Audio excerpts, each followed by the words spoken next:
Petit Jornal. Inteligência e irreverência em doses diárias.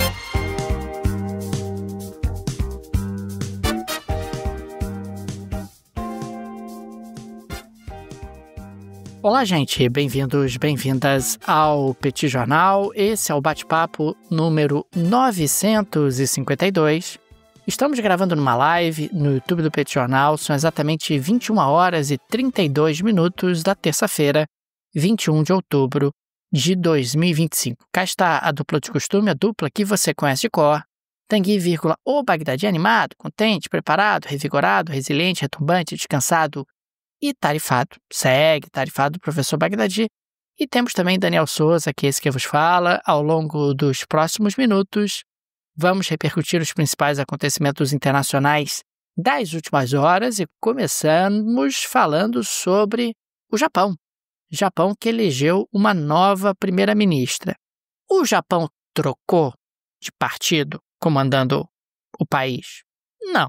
O Japão, digamos assim, é caracterizado por uma certa estabilidade, uma certa continuidade no partido que governa o país, mas dentro do partido, eventualmente você acaba tendo troca de comando e, consequentemente, também troca o primeiro-ministro e agora temos uma primeira-ministra no Japão. Tudo bem, Tanguy? Vamos a isso? Tudo bem, Daniel Souza? Vamos lá para esse bate-papo 952, mais um episódio aqui no Petit Jornal. Deixa as super boas-vindas a todo mundo que nos acompanha, Daniel Souza. Tem gente nos acompanhando aqui nessa live que a gente faz no YouTube, de onde sai, aliás, a gravação que o pessoal vai ouvir lá no podcast. Uma honra ter vocês aqui com a gente. E é isso, Daniel. A gente começa hoje falando sobre o Japão. A gente já tinha anunciado, né, Daniel, a mudança na liderança do partido, né, do Partido Liberal Democrata, que é o partido que governa o Japão basicamente de forma ininterrupta desde 1955, né? O partido é de 1955. E nesses 70 anos, o chamado PLD esteve no poder em 66. 66 dos 70 anos, né, de lá para cá, sempre foi o Partido Liberal Democrata no poder. Então, mudou a liderança do partido, acaba mudando naturalmente a perspectiva de quem será o primeiro-ministro. E tivemos, portanto, a eleição da primeira mulher da história no Japão a se tornar primeira-ministra, que é a senhora Sanai Takaichi. Ela tem 64 anos. E foi escolhida, portanto, como primeira-ministra nessa terça-feira. Aliás, uma votação, Daniel, bastante apertada.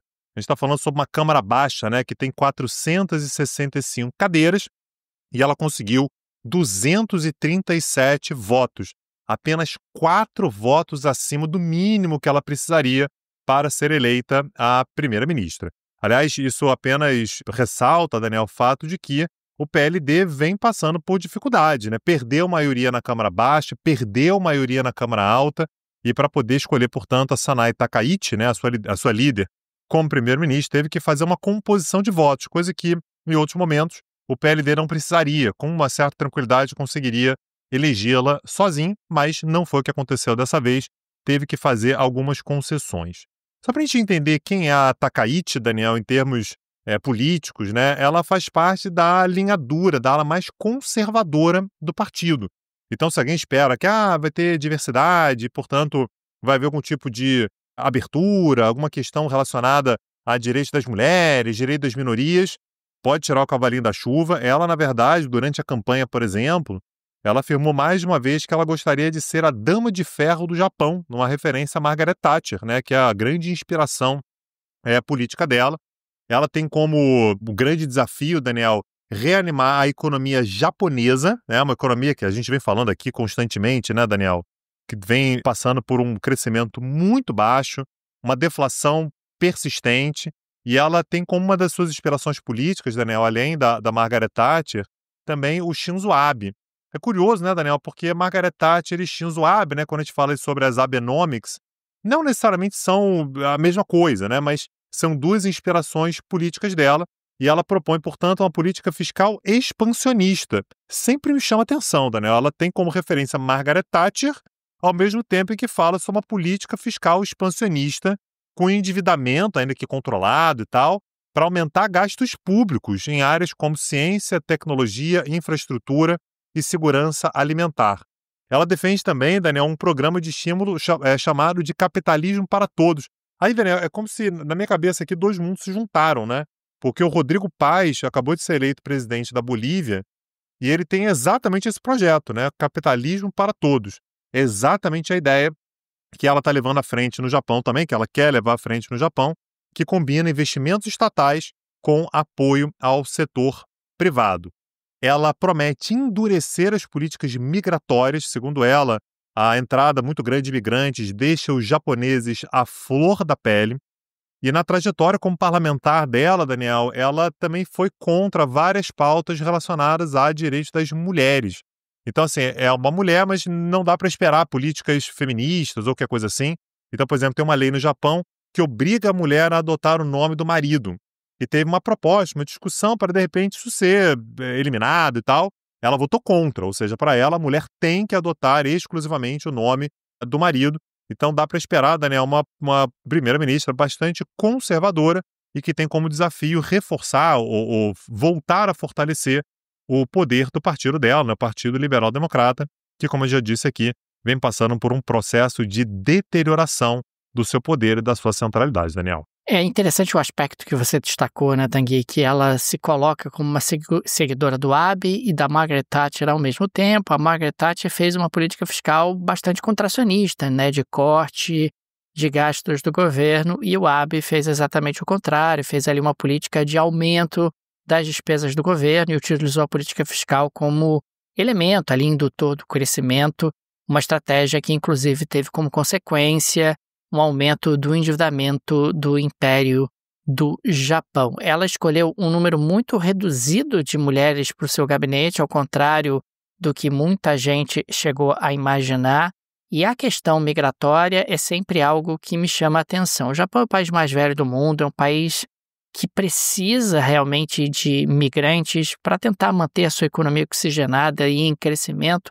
E quando você coloca que você é refratário ou refratária à entrada de imigrantes, você está condenando a economia do Japão a ter muita dificuldade para crescer, muita dificuldade para se renovar e, consequentemente, para se desenvolver. O Japão também está com problema de inflação. A inflação deu uma subida recentemente, aliás, não é um fenômeno apenas japonês, você tem uma economia ali relativamente desorganizada.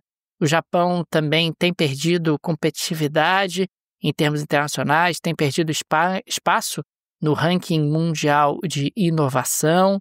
A gente está falando de um Japão que também tem desafios ali geopolíticos tremendos, mas de qualquer maneira, nós temos aqui uma primeira-ministra que promete retomar algumas políticas do Abe, promete esse capitalismo para todos, que seria uma forma justamente de tentar incluir mais gente, de fomentar o empreendedorismo e de abrir espaço para que mais pessoas possam prosperar através de atividades dentro do sistema capitalista. Está muito ligado a isso. Nesse sentido, é uma agenda muito ligada aos conservadores, muito alinhada aos conservadores em diferentes partes do mundo. Agora, Tanguy, avançando para a próxima pauta, eu queria registrar que o Anthony Albanese, o primeiro-ministro da Austrália, esteve na Casa Branca e ele e Donald Trump assinaram um acordo envolvendo terras raras e minerais críticos. A Austrália é o quarto país do mundo com mais desses recursos. Em primeiro lugar está a China, em segundo lugar está o Brasil, em terceiro lugar está a Índia, em quarto lugar está a Austrália. Esse acordo acaba prevendo, na prática, cerca de 8,5 bilhões de dólares em investimentos em projetos conjuntos dos Estados Unidos e da Austrália. É uma tentativa dos americanos, uma vez mais, de tentar diminuir a dependência dos chineses. É muito impressionante como o Donald Trump tem se mexido nesses últimos dias, tentando procurar alternativas às terras raras e minerais críticos da China. A China que controla violentamente esse mercado, não só por conta das grandes jazidas que estão disponíveis no país, como também na questão do refino. A China domina a cadeia do refino e, consequentemente, se torna um país absolutamente central nesse segmento, cada vez mais importante para a economia mundial. Agora, tem muita gente olhando para esse acordo com uma certa desconfiança de que talvez ele não vá ter tanto sucesso como os mandatários gostam de sugerir.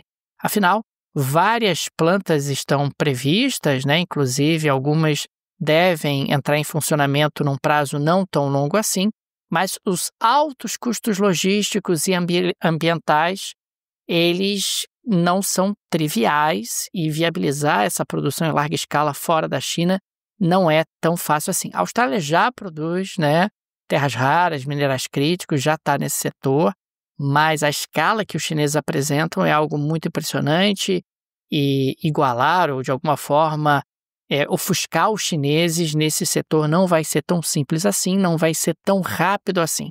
Fica muito claro que os Estados Unidos realmente paparam mosca. Durante muito tempo, consideraram ali que o fornecimento chinês era algo regular, algo mais ou menos dado, e agora perceberam que estão nas mãos dos chineses e, consequentemente, acabam tendo ali um elemento de vulnerabilidade que não é pequeno em setores de alta sofisticação tecnológica da indústria americana. Agora, que é sofisticação para vestir, Daniel Souza? Já pensou? Sofisticação tecnológica para você usar roupa. Insider Store, Daniel. Toda a linha da Insider Store tem tecidos tecnológicos. E aí, Daniel, facilita a sua vida com tudo, né? Facilita a sua vida porque não precisa passar, ela não dá mau odor, né? Não dá mau cheiro. É simples para você. Quer viajar? Bota tudo na mala, Daniel Souza. Chega lá, só alegria.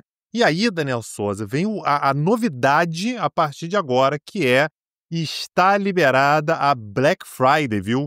Os descontos da Black Friday já estão lá no site. E aí você tem um link, né, no descritivo desse episódio aqui, que te oferece 15% de desconto. Tá lá com o cupom, né? O cupom é PETI. Com esse cupom você já garante 15% de desconto. Só que ele se soma aos descontos do site. Daniel Souza, o desconto pode chegar a 50%. São os melhores valores do ano. Lembra que os estoques são limitados, tá? Então, vou esperar mais um pouquinho e tal. Você pode até esperar, mas é capaz de você chegar lá e não ter exatamente aquela peça que você quer, ou do tamanho que você quer. Então não perde essa oportunidade, não. Usa o link que está na descrição desse episódio, dá uma olhada em tudo que tem lá no site da Insider Store, que eu tenho certeza que você não vai se arrepender. Se adianta, né? Porque você vai conseguir pegar os melhores valores, as melhores promoções, utilizando o link que está na descrição desse episódio. As condições que já são especialíssimas se tornaram ainda especialíssimas nesse período. Gente, aproveitem a oportunidade, cliquem no link do descritivo, conheçam a Insider Store. Tenho certeza que vocês vão gostar demais, vale muito a pena. Daniel Souza, o próximo tema que eu queria abordar aqui é o Oriente Médio mais uma vez, né? Donald Trump anunciou aquele plano, né, de paz de 20 pontos. A coisa avançou, enfim, você teve um cessar-fogo, né, que foi estabelecido ali, com a entrega dos reféns, né, os reféns, portanto, que estavam no poder do Hamas foram libertados. Há alguns cadáveres, né, alguns corpos de reféns que não foram devolvidos ainda. Segundo Israel, não foram devolvidos de propósito. Segundo o Hamas, muitos desses corpos estão embaixo de escombros, né, por conta da destruição de Gaza e, portanto, há necessidade de mais tempo. Aliás, no dia de hoje, o Hamas entregou mais 2 corpos, né? Ainda tem alguns que estão para serem entregues. Mas a grande preocupação nesse momento, Daniel, é o fato de que, ao longo do fim de semana, Israel promoveu novos bombardeios. A gente falou sobre isso aqui na segunda-feira. Então, segundo Israel, no momento em que as tropas israelenses estavam se retirando, tentaram tirar determinados equipamentos do Hamas e o Hamas reagiu. E, portanto, Israel fez ataques. E no dia de ontem, na segunda-feira, isso aconteceu mais uma vez. Israel promoveu novos bombardeios contra a faixa de Gaza, o que acendeu um sinal de alerta, Daniel, que é o fato de que, a gente vem falando isso, esse cessar-fogo ele é muito frágil. Um cessar-fogo que, de fato, a qualquer momento ele pode simplesmente sair dos trilhos, e há uma articulação, principalmente por parte dos Estados Unidos, para evitar que o cessar-fogo saia dos trilhos. A gente sabe, claro, os Estados Unidos são um grande aliado de Israel, os Estados Unidos não têm nenhum carinho pelo Hamas, muito pelo contrário, mas isso aqui apareceu, Daniel, como um cessar-fogo que tem a assinatura de Donald Trump. Então, os Estados Unidos estão se posicionando assim, cara, esse cessar-fogo ele tem que ser mantido. Quem desembarcou, portanto, em Jerusalém, Daniel, para fazer uma visita ao governo Netanyahu, foi o vice-presidente dos Estados Unidos, o J.D. Vance, para pressionar o governo Netanyahu a manter o cessar-fogo. A gente sabe, e a gente vem falando isso aqui constantemente, que partes importantes do governo Netanyahu são contra o cessar-fogo. A gente está falando sobre uma ala mais à direita, uma ala nacionalista, religiosa do governo Netanyahu, que é contra qualquer tipo de cessar-fogo, que considera que tem que partir para cima do Hamas até o fim, inclusive com várias sugestões de anexação. Tem que anexar partes maiores da Cisjordânia, tem que anexar a faixa de Gaza, parte da faixa de Gaza, talvez a faixa de Gaza toda, tirar os palestinos de lá. Então, o J.D. Vance, Daniel, ele foi para lá meio que para pressionar o governo Netanyahu olha, tem determinados limites aí que não deveriam ser ultrapassados para ver se a coisa se mantém. Ao mesmo tempo, Daniel, que o J.D. Vance foi para Jerusalém, o presidente dos Estados Unidos, Donald Trump, disse que os Estados Unidos e aliados americanos estão prontos para enviar tropas à faixa de Gaza, se o Hamas violar o atual acordo de paz. Então, o recado é o seguinte: J.D. Vance vai lá falar com o governo Netanyahu, pressionar o governo Netanyahu. E, claro, pode ter reclamações dentro de Israel, que é, por que a gente está sendo pressionado e o Hamas não? E aí vem a declaração do Donald Trump, então uma jogada ensaiada, a declaração do Trump, que é, olha, aliados meus, de repente até possivelmente os Estados Unidos, podem enviar tropas para detonar o Hamas caso haja uma violação ao atual acordo de paz. Depois disso, Daniel, o próprio Donald Trump, ele deu uma recuada e disse que os Estados Unidos não enviariam tropas, mas que seria uma coisa mais dos aliados, mas ele falou sempre no sentido de ainda não enviarão tropas, mas deixando ali aquela possibilidade, Daniel, de uma ação militar que estaria na mesa e tal. Então, uma tentativa de... É quase como se fosse, Daniel, a polícia jogando bomba de gás lacrimogêneo na galera que está querendo arrumar briga ali. Tem uma briga e tal, joga uma bomba de gás lacrimogêneo para ver se os dois recuam. Então, o Trump ele reiterou várias vezes que o cessar-fogo tem que ser garantido, e se o Hamas não cumprir o cessar-fogo, esse será o fim do grupo. E o fim do grupo será rápido, furioso e brutal. Na cara do Donald Trump falar muitas palavras, né, Daniel, que andam meio em círculos ali, mas existe uma preocupação por parte dos Estados Unidos exatamente por garantir que esse cessar-fogo, que mais uma vez tem a assinatura de Donald Trump, seja garantido, pressionando tanto Israel quanto o Hamas. A gente aqui já falou isso mais de uma vez, né, Daniel? É um cessar-fogo frágil, instável. Nenhuma das partes, né, nem Israel, nem o Hamas, queria realmente cessar-fogo. Foram meio que obrigados, os Estados Unidos se impuseram, né, conseguiram. É um grande trunfo do governo Trump. E o governo Trump, portanto, não quer perder esse trunfo, quer garantir que o cessar-fogo seja mantido. E, portanto, a gente tem que ver, Daniel, porque aparentemente a coisa pode azedar a qualquer momento. Mas o governo dos Estados Unidos está, pelo menos, tentando se fazer presente ali na região e tentar garantir que haja um pouco mais de tempo para essa trégua ser testada, Daniel. Tanguy, nós temos destacado aqui no Petit Jornal a crise horrorosa que está mergulhada a França. Inclusive, destacamos também no episódio anterior do Petit Jornal que o Emmanuel Macron conseguiu ali que o seu primeiro-ministro fosse preservado com o apoio do Partido Socialista sob a condição de que a reforma da Previdência fosse desfeita. Reforma da Previdência que acabou sendo aprovada ali com poderes extraordinários do presidente da República, algo que está previsto na Constituição Francesa de 1958. Pois bem, Emmanuel Macron, Tanguy, disse hoje que um referendo ainda é uma possibilidade para resolver o debate sobre a reforma da Previdência. A chance desse referendo manter a reforma da Previdência não é 0, é menos 15.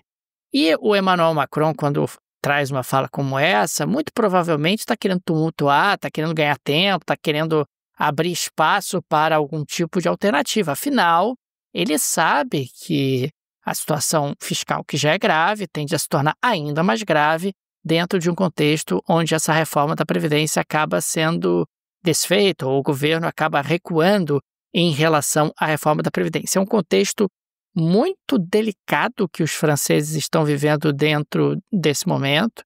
A França tem uma idade mínima de aposentadoria muito mais baixa do que a maior parte dos países europeus.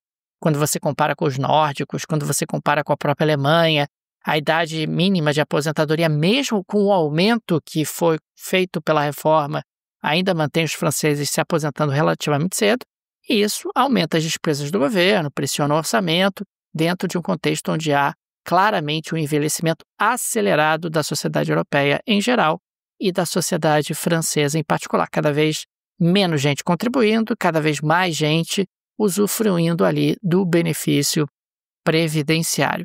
Agora, referendo? Referendo? É claro que isso não tem qualquer tipo de chance, me parece uma manobra diversionista do Macron. Ele já entendeu que a reforma da Previdência caiu. Caiu. A reforma da Previdência não tem como, né? Foi uma exigência lá do Partido Socialista para garantir que o Sébastien Lecornu ele não caísse em poucos dias, né? Então, a estratégia do Macron, Daniel, ela é a seguinte: já vai cair mesmo, pelo menos eu vou me respaldar na população. E eu sempre vou dizer, olha, caiu porque vocês quiseram, né? A população quis e tal, e vai tentar encontrar esse ajuste fiscal em alguma outra forma, né? Em alguma outra possibilidade. A reforma da Previdência é profundamente impopular na França. Ah, mas é necessário. Mas a população não quer. A população é contra e ele vai ter que encontrar, portanto, outras vias, outras maneiras de fazer aquele corte. Agora, era um corte que ele queria fazer que estava na casa de 30 a 40 bilhões de euros.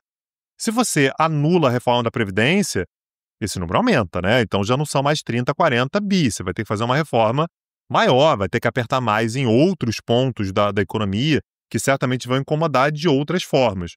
O fato, Daniel, é que o Macron está numa situação muito difícil, politicamente, economicamente, eleitoralmente, né? A chance que ele tem de fazer um sucessor parece muito pequena e ele está vivendo um dia após o outro, Daniel, porque a chance do primeiro-ministro cair mais uma vez não é pequena. Daniel, como próxima pauta, eu queria falar sobre aquela perspectiva que havia de uma cúpula entre Donald Trump e Vladimir Putin. Falou-se sobre a possibilidade dos dois se encontrarem em Budapeste, né? E aí tinha um certo ânimo para, de repente, os dois se encontrarem e tal. Tudo isso naquele contexto no qual Donald Trump ia se encontrar com o Volodymyr Zelensky, né, o presidente da Ucrânia. Havia uma expectativa de que Trump fosse vender armas, né, fornecer armas para a Ucrânia, principalmente os Tomahawk, né, que aumentaria sensivelmente o poder de fogo da Ucrânia. E no dia anterior, Vladimir Putin ligou para o Trump e os dois meio que se acertaram e tal, de que iam se encontrar em Budapeste, capital da Hungria, em algum dia que viesse aí pela frente. A questão, Daniel, é que a gente teve alguns contatos entre os Estados Unidos e a Rússia para tentar alinhar esse encontro, como aliás é de praxe, né? Você vai ter encontro dos presidentes, você tem uma série de reuniões para tentar imaginar o que vai ser discutido, como vai ser discutido, quando é que vai ser, que horas vai ser, o que vai ser falado, o que vai ser servido, onde vai ser, todos os detalhes. E houve uma recusa por parte da Rússia de aceitar qualquer termo que falasse sobre um cessar-fogo imediato na Ucrânia. Donald Trump, Daniel, ele está querendo dar o tiro certo. O tiro certo é, eu quero encontrar com Putin e eu quero poder anunciar um cessar-fogo agora. E o recado que veio da Rússia foi, não vai ter cessar-fogo agora. E aí, Daniel, a conversa esfriou. Então, aparentemente, nós não teremos o encontro nos próximos dias entre Vladimir Putin e Donald Trump. A gente teria, inclusive, uma reunião preparatória entre os ministros das Relações Exteriores, né, entre o Marco Rubio, né, o secretário de Estado dos Estados Unidos, e o Sergei Lavrov, que é o ministro das Relações Exteriores da Rússia, que aconteceria nessa quinta-feira. A gente está gravando esse episódio na terça, né? Então, depois de amanhã, a gente teria um encontro entre os dois, e esse encontro também foi cancelado. Ou seja, Daniel, se havia alguma expectativa de um encontro entre os dois já se encontraram no Alasca, né, esse ano, se havia expectativa, perspectiva, enfim, uma certa esperança de um novo encontro daqui para frente, né, nos próximos dias, a gente já sabe que muito provavelmente isso não vai acontecer. Aparentemente, quem respirou aliviado foi não apenas Volodymyr Zelensky, que óbvio que a última coisa que ele quer é que Trump e Putin se encontrem, porque ele já entendeu que Trump tem uma queda pelo Putin. Trump ele cede o que o Putin quer, ele abraça os argumentos do Putin e tudo, mas a Europa Ocidental também respirou aliviada. Então, França, Alemanha, Reino Unido, a própria liderança da União Europeia, todos eles entenderam que, olha, se esse encontro aí acontecer, não vai sair muita coisa de bom e é capaz ainda do Putin conseguir trazer o Trump para o seu lado. Então, o cessar-fogo imediato é necessário. Se a Rússia não está a fim de falar sobre cessar-fogo imediato, é melhor que a negociação não aconteça agora mesmo, a gente precisa amadurecer um pouco mais a nossa posição. Então, todo mundo que está nos ouvindo aí, que já tinha colocado na agenda, né? Preciso saber o que vai acontecer nesse encontro entre Donald Trump e Vladimir Putin. Pode riscar a agenda, tá? Porque provavelmente essa reunião não vai acontecer. A Hungria, que está muito animada para receber essa reunião, disse que não vai acontecer por enquanto, mas é possível que aconteça um pouco mais para frente e tal, mas aparentemente não temos no horizonte próximo um encontro entre Putin e Trump acontecendo, Daniel. Tanque, tivemos a divulgação pelo The Guardian de uma notícia que me chamou bastante atenção. O último país do mundo que estava livre deste ser vivo, que é o mais letal aos humanos na história deste planeta, não está mais livre deste ser vivo. Eu estou falando da Islândia e do mosquito. A Islândia não tinha mosquitos. Não tinha. Nós tivemos aí o anúncio oficial da descoberta feita por um pesquisador que encontrou, inclusive, mosquitos no jardim da sua casa, capturou, levou para análise e percebeu que sim, estamos falando agora de uma Islândia que tem mosquitos. Era o único país do planeta que não tinha mosquitos. Agora, a única região do planeta que segue sem mosquitos é a Antártida. De qualquer forma, esse fenômeno é explicado pelo fato de nós termos a Islândia aquecendo 4 vezes mais do que a média do hemisfério norte. Então, o aquecimento global e o aquecimento da temperatura da Islândia agora permite que mosquitos consigam viver na Islândia. É claro que esses mosquitos devem ter chegado por containers, devem ter chegado por algum tipo de transporte, mas no passado isso acontecia, só que no momento em que o container se abriu, o mosquito morria instantaneamente. Você não tinha exemplares de mosquitos vivos circulando na Islândia. Aliás, essa tem sido uma tendência global. Você tem aumentado a quantidade de mosquitos em diferentes partes do mundo. E eles têm chegado em regiões em que eles não estavam presentes. E pior, recentemente, o Reino Unido divulgou que passou a encontrar dentro do seu território mosquitos responsáveis, transmissores de doenças tropicais, como o Aedes aegypti, que não havia no Reino Unido. E agora, porque você tem uma temperatura um pouco mais alta e, consequentemente, os mosquitos que antes não sobreviviam nessas regiões, agora sobrevivem. É algo que chama atenção, porque, como eu disse no início dessa fala, e é real, nenhum outro ser vivo foi tão letal ao ser humano na história deste planeta quanto os mosquitos que agora se espalham pelo mundo, dentro de um contexto onde o planeta vai ficando mais quente. Daniel Souza, essa pauta, ela normalmente viria para uma geleia Shakira, mas ela é tão séria, né, que a gente tem que ter outra pauta para ser a geleia Shakira. Conta para mim, o que Trump tá arrumando dessa vez, Daniel? Tanguinho, na geleia da Shakira de hoje eu quero falar um pouco sobre uma imagem que me impactou. Uma escavadeira derrubando a East Wing, a ala leste da Casa Branca, porque afinal nós teremos ali um novo salão de baile que tem um custo estimado em 250 milhões de dólares, um novo salão de baile que terá aproximadamente 8.360 metros quadrados e poderá acomodar até 999 pessoas. O Donald Trump diz que a obra está sendo totalmente financiada por ele e por doadores privados, sem a utilização de recursos públicos. Mas eu confesso, Tanguy, que me impactou, porque eu pensei, meu Deus, cadê o IFAM? Cadê o IFAM dos Estados Unidos, meu Deus do céu? O rapaz botou escavadeira, tem escavadeira na Casa Branca, o cara está demolindo uma ala da Casa Branca. Alguém pare estas máquinas, parem as máquinas. Mas não, as máquinas foram levadas adiante. As imagens estão aí disponíveis na internet, quem tiver curiosidade, com a escavadeira derrubando ali paredes, pedaços ali da Casa Branca, porque o Donald Trump quer um ballroom novo. E, claro, o pessoal fica perguntando, se ele está investindo tanto nessa obra, será que ele está querendo ficar mais tempo na Casa Branca? Vai embora mesmo daqui a 3 anos? Vai embora? Será ainda que não vai? Sabemos. Ou aquela coisa do bonezinho, Trump 2028, já é um flerte.